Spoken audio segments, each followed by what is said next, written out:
સૌ મિત્રોને જય સોમનાથ. ઓમ નમઃ શિવાય. પ્રિય મિત્રો, તમારા દિવસ શુભ રહે, મંગલમય શુભકામના. હું બિલીમાંથી જોગીભાઈ વ્યાસ આપ સૌનું આપણી જોગેશ્વરમાં પણ હાર્દિક સ્વાગત કરું છું. મિત્રો, આજ રોજ જોઈશું આજનું શુભ પંચાંગ. આજે તારીખ છે 10-1-2025 ને શુક્રવાર, પોષ સુદ એકાદશી છે. આજે પુત્રદા એકાદશી છે. આજે ગોળ ને છાશ નું દાન કરવાનું બહુ મહત્વ છે. આજે વૈકુંઠી એકાદશી પણ કહેવાય છે. અને આજના દિવસે ભગવાનની પૂજા ઘરમાં કરવી જોઈએ. કારણ કે આજે તમે જે ભગવાનની પૂજા કરો છો વિષ્ણુ ભગવાનની, તો એનાથી વિશ્વ દેવા એટલે વિશ્વના જેટલા પણ દેવો છે બધાની જ ઉપાસના થઈ જાય. એટલે આજે ભગવાન વિષ્ણુ પર તુલસીના પાન ચડાવશો, 108, 1008, અથવા વિષ્ણુ ભગવાનને કઈ સારો નૈવેદ્ય ધરાવો, મીઠાઈ છે, માખણ છે, નારાયણની પૂજા કરો, શાલિગ્રામની પૂજા કરો, તો વિશ્વ દેવા એટલે વિશ્વના જેટલા પણ દેવો છે બધાના આશીર્વાદ પ્રાપ્ત થતા હોય છે. અને એકાદશીનું વ્રત કરવાનું બહુ જ મહત્વ છે. દર વખતે કહું છું, દરેક પ્રકારના પાપમાંથી મુક્તિ અપાવવાનું વ્રત છે.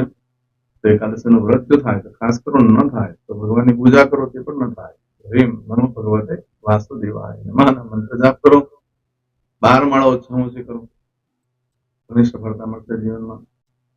આજે જે બાળકનો જન્મ એની તિથિ ગણાય છે એકાદશી. આ એકાદશી તિથિ આજે સવારે 10:21 ત્યાર પછી જે બાળકનો જન્મ થાય એની 12 તિથિ. એકાદશીનો વ્રત અપવાસ બધું આજે જ કરવાનું. આજે જે બાળકનો જન્મ થાય છે નક્ષત્ર ગણાય છે કૃતિકા. કૃતિકા નક્ષત્ર આજે બપોરે 1:46 પૂર્ણ થઈ જાય છે. અને ત્યાર પછી જે બાળકનો જન્મ થાય રોહિણી. રોહિણી નક્ષત્ર ઘણું શુભ. આજે જે બાળકનો જન્મ થાય એનો યોગ ગણ છે શુભ. શુભ યોગ આજે બપોરે 2:37 પૂર્ણ થઈ જાય છે. ત્યાર પછી જે બાળકનો જન્મ થાય એનો શુકલ યોગ ગણાશે.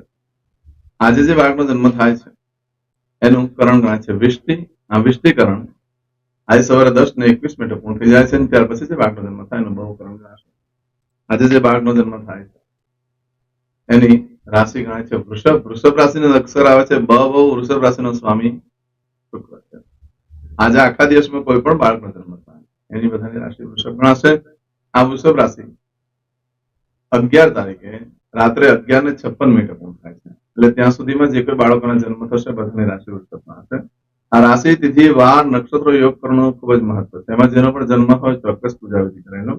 આજે જે કોઈ મારા સબસ્ક્રાઇબ મિત્રોની વર્ષગાંઠ છે, મેરેજ એનિવર્સરી છે, બધાને મારી ઘણી ઘણી શુભકામના. તમારા જીવનમાં ખૂબ પ્રગતિનું થાય. ભગવાન શંકર તમારી બધી મનોકામના પૂર્ણ કરે એવી સોમનાથ દાદાને પ્રાર્થના કરું છું. આજના દિવસે સવારમાં ઉઠી આજનું શુકન કરી લો. આખું વર્ષ તમારું સરસ રીતે વ્યતીત થશે. આજે જે કોઈ મારા સબસ્ક્રાઇબ મિત્ર અમારા ઘર પરિવારમાંથી કોઈ પણ સદસ્ય કોઈ જગ્યા પર આજે નોકરી ધંધા માટે જઈ રહ્યું છે, કોઈ ઇન્ટરવ્યુ આપવા જઈ રહ્યું છે, કોઈ વિદેશની યાત્રા માટે જઈ રહ્યું છે, કોઈ ધર્મક્ષેત્રની યાત્રા માટે જઈ રહ્યું છે, કોઈ રમત ગમતમાં ભાગ લેવા જઈ રહ્યું છે. આજે કોઈની સગાઈ હોઈ શકે, કોઈનું ઓપરેશન હોય, કોઈની છઠ્ઠીની પૂજા વગેરે હોઈ શકે છે. કોઈ પણ કાર્યનો આરંભ કરવા તમે આજે જરૂરિયાત એ બધા કાર્યમાં તમને દિવ્ય સફળતા પ્રાપ્ત થવી સોમનાથ દાદાને પ્રાર્થના કરું છું. પરંતુ મિત્રો, આજના દિવસે આજનો સુકન કરી લો. આખું કાર્ય તમારું બદલાઈ જશે, ખૂબ શુભ ફળ પ્રાપ્ત થશે, વિઘ્ન ઓછા આવશે. આજના દિવસે આમ તો શુક્રવાર છે, ઘરેથી નીકળો છો ત્યારે મોટી બહેનને વંદન કરીને જાઓ, માસીને પગે લાગીને જાઓ, માં હોય તો માતાને પણ વંદન કરવાનું. આજના દિવસે તમે કોઈ પણ કાર્ય કરતા પહેલા તમારા ઘરમાં દેવસ્થાનમાં પગે લાગીને જાઓ. ભગવાનને કોપરાનું છીણ, સાકરનો પાવડર એટલે કે દળેલી સાકર અર્પણ કરો અને ભક્તિ પ્રસાદમાં વેચી દો. ઘરમાં સુકૂન થશે, ઘરમાં સુખ લક્ષ્મીની પણ પ્રાપ્તિ થશે. આજે પત્નીને પણ બહાર ફરવા લઈ જવું જોઈએ, સારું સારું ખવડાવવું જોઈએ. આજે નાના નાના ભૂલકા બાળકોને ખાટી મીઠી વસ્તુ ખવડાવવી જોઈએ. એનાથી લક્ષ્મી દેવી પ્રસન્ન થાય છે. આજના દિવસે તમે કોઈ પણ કાર્ય કરવા માંગો છો તો તેના માટે પણ એક ચોક્કસ શુભ સમય હોય છે, જે આપણે જોઈ લઈએ. આજે સવારે 6 થી 10:30 વાગ્યા સુધીનો સમય શુભ રહેશે. એ જ રીતે બપોરે 12 થી બપોરે 1:30 સુધીનો સમય શુભ રહેશે. સાંજે 4:30 થી સાંજે 6 વાગ્યા સુધીનો સમય શુભ રહેશે. રાત્રે 9 થી 10:30 વાગ્યા સુધીનો સમય પણ શુભ રહેશે. અને આવતીકાલે રાત્રે 12 થી આવતીકાલે મળસ્કે 4:30 વાગ્યા સુધીનો પણ શુભ સમય રહેશે. આ સમયગાળા દરમિયાન તમે કોઈ કાર્ય કરો છો તો કાર્યમાં દિવ્ય સફળતા પ્રાપ્ત થાય છે.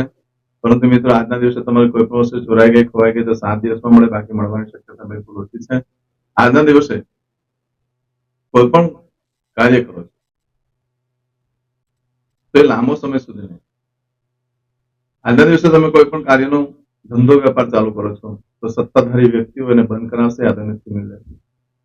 આજે કોઈ ગાડી મોટર કાર ખરીદી કરો છો તો ભારે વસ્તુથી એનો નાશ થાય છે, અકસ્માત એક્સિડન્ટ થવાના પણ યોગ ઉભા થઈ શકે. જમીન મિલકત પ્રોપર્ટી ખરીદી કરો છો તો એ પણ સત્તાધારી વ્યક્તિ દ્વારા એની પર કઈ ને કઈ આપત્તિ આવી શકે છે. આજના દિવસે દસ્તાવેજ પર સાઇન કરવાને માટે બહુ યોગ્ય નથી, પણ કરવું પડે, જે ન હોય તો કરી શકો છો. પશુ ખરીદવા માટે પણ આજના દિવસ ઉત્તમ રહેશે. આજે ખાસ કરીને અવસ્થા ધારણ ન કરશો. જે લોકો અગ્નિ સાથે કામકાજ કરતા હોય લોકોને અવસ્થા ધારણ ન કરવા જોઈએ. આજે અવસ્થા ધારણ કરવાથી મોટે ભાગે કપડા સળગી જાય છે, એટલે ઘણો પ્રસંગ બહુ બની શકે. આજના દિવસે અવસ્થા ધારણ કરશો, જો તમારા લગ્ન થઈ ગયા હોય તો પત્નીની નજરમાં હંમેશા માટે ગુનેગાર બનજો. માટે બને ત્યાં સુધી અવસ્થા પણ ધારણ ન કરશો. આવું બધું જે ફળ છે આજે બપોર 1:46 પરંતુ મિત્રો હવે બપોર 1:46 થી આવતીકાલે 12:30 સુધીનો સમય ઘણો શુભ રહેશે. એમાં તમે કોઈ પણ વસ્તુ તમારી ખોવાઈ ગઈ, ચોરાઈ ગઈ તો 7 દિવસમાં મળે, શક્યતા ઓછી. બાકી આ સમયગાળા દરમિયાન તમે કોઈ પણ કાર્ય આરંભ કરી દો, કોઈ પણ વસ્તુની ખરીદી કરી દો, કોઈ પણ વસ્તુનું વેચાણ કરી દો, નવો ધંધો વેપાર ચાલુ કરી શકો છો. વાહન મિલકત પ્રોપર્ટી બધું ખરીદી કરી શકો છો. જે ધંધા વેપારની અંદર એડવર્ટાઇઝ કરવાથી ધંધો ચાલે તેવું હોય તે આજે ચાલુ કરો તો ચારે તરફથી મદદ મળી રહેશે અને ચારે તરફ તમારી એડવર્ટાઇઝ થઈ જશે. આજે જે બી કાર્ય કરીએ છીએ એમાં મોટી સિદ્ધિ પ્રાપ્ત થઈ છે. વેપાર ધંધામાં પણ અને કાર્યક્ષેત્રમાં પણ મોટી સિદ્ધિ પ્રાપ્ત થઈ શકે.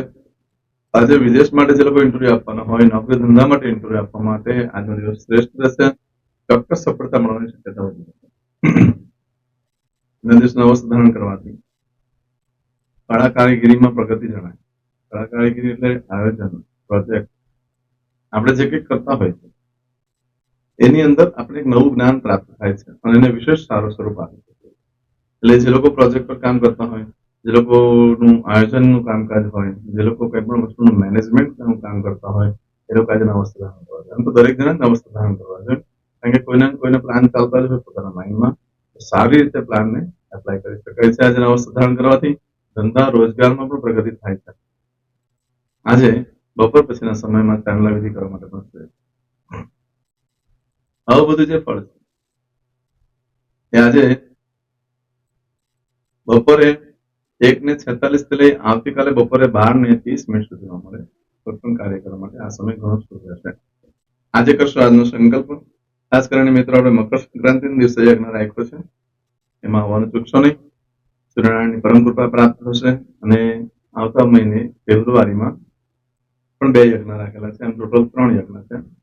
એક ભાઈઓના લગ્નના થતા હોય તેના માટેનો યજ્ઞ છે, એક બહેનોના લગ્નના થતા હોય તેના માટેનો યજ્ઞ છે. જેને પણ મેં લગ્ન જલ્દી થાય એના માટેની જે પૂજા આપેલી એ લોકો ખાસ આ યજ્ઞમાં લાગવું. નામ લખાઈ દો. મોટે ભાગેના નામ આવી ગયા છે, નામ લખાઈ દો. ત્રીજી વસ્તુ, આપણે મહાશિવરાત્રી દિવસે પણ યજ્ઞ રાખીએ.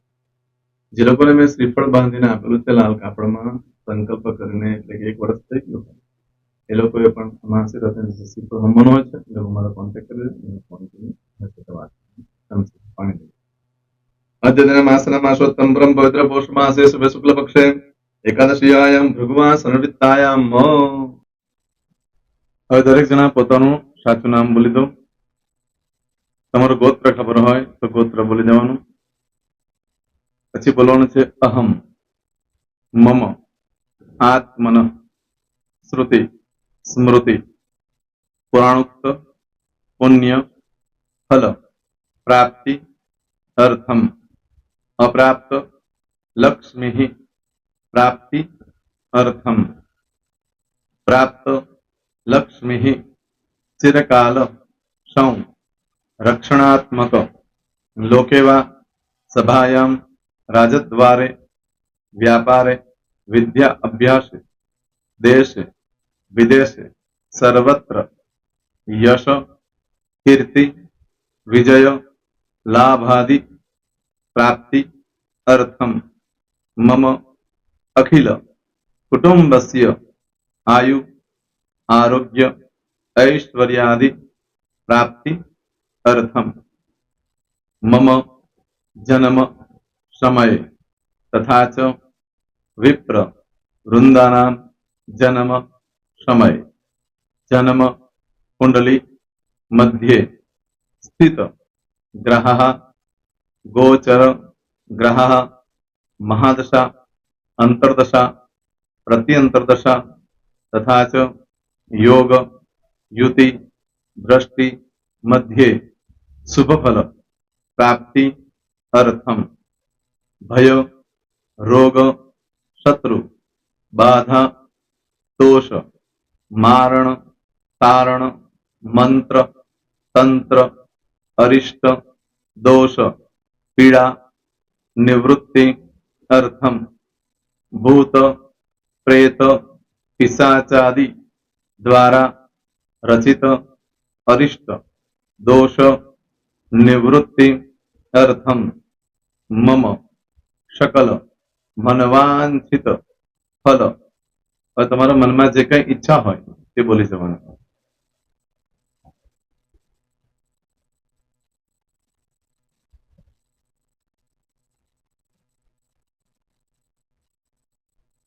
બોલવાનું અનુસારત સકલ મનવાંછિત ફલ પ્રાપ્તિ અર્થમ.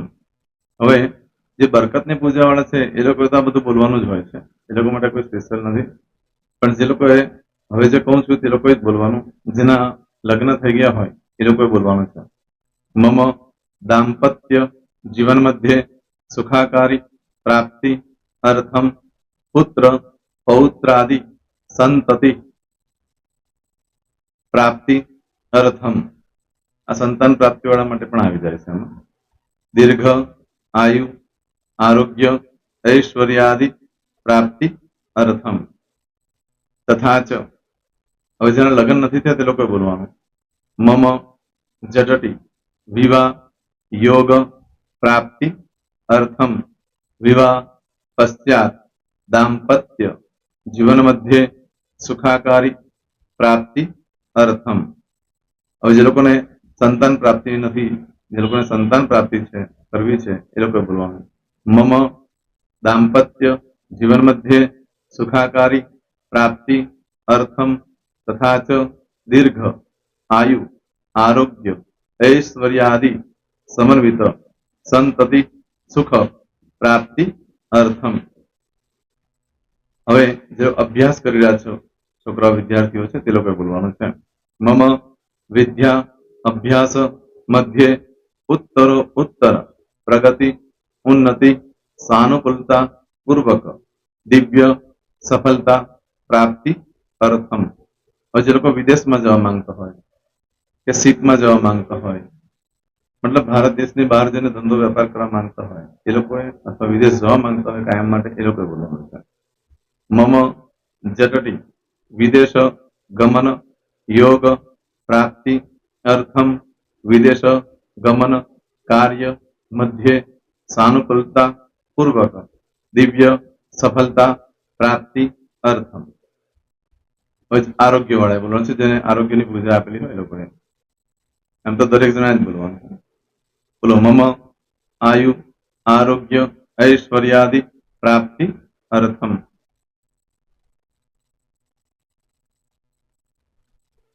હવે દરેક જણા બોલવાનું. સકલ મનવાંછિત ફલ પ્રાપ્તિ અર્થમ અદ્ય દિને પ્રધાન દેવતાનામ નિત્ય દિન અનુસારતઃ પૂજન અર્ચન કર્મણિ અહમ કરીશ્યે. પાણીવાળી થાળીમાં પાણી મૂકી દેવાનું છે. હવે તમારી બધી પૂજા જે મેં આપેલી છે એ પૂજા થઈ જાય, અથવા તો તમે રોજ પૂજા કરતા છો મારી પાસેથી નથી લઈ ગયા, એ પૂજા થઈ જાય પછી ફરી પાછી ચમચીમાં પાણી લેવાનું. અહીંયા વિડીયોને સ્ટોપ કરી દેવાનું. પૂજા પતે એટલે પાછું આગળનું કરવાનું છે. અહીંયા વિડીયો સ્ટોપ કરી દેવાનો અને પૂજા પતે એટલે બોલવાનું છે.